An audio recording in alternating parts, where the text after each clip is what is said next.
ଏକ ନିଆରା ଢଙ୍ଗରେ ପାଳନ କଲେ ସାଧାରଣତନ୍ତ୍ର ଦିବସ। ହିଞ୍ଜିଳିକାଟୁ ବ୍ଲକ ରାଳବ ଗ୍ରାମ ନେହେରୁ ଯୁବ କେନ୍ଦ୍ର ସଂଗଠନ ବ୍ରହ୍ମପୁର ଏବଂ ରାଳବ ଗ୍ରାମ ସାହାଯ୍ୟପ୍ରାପ୍ତ ପାଠାଗାର ମିଳିତ ଆନୁକୂଲ୍ୟରେ ପାଠାଗାର ପରିସରରେ 7:30 ସମୟରେ ସାଧାରଣତନ୍ତ୍ର ଦିବସ ପାଳନ କରାଯାଇଛି।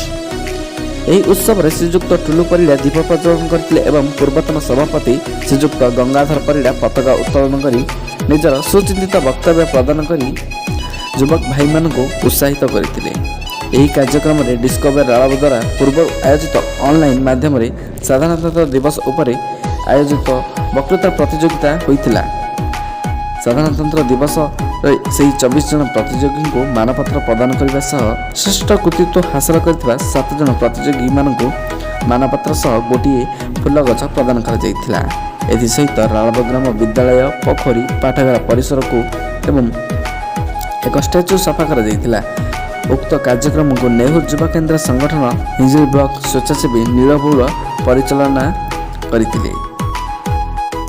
ପରିଶେଷରେ ସାହାଯ୍ୟପ୍ରାପ୍ତ ପାଠାଗାରର ସଂଯୋଜକ ସିଙ୍ଗା ବଉଳ ଧନ୍ୟବାଦ ଅର୍ପଣ କରି କାର୍ଯ୍ୟକ୍ରମ ଶେଷ କରିଥିଲେ।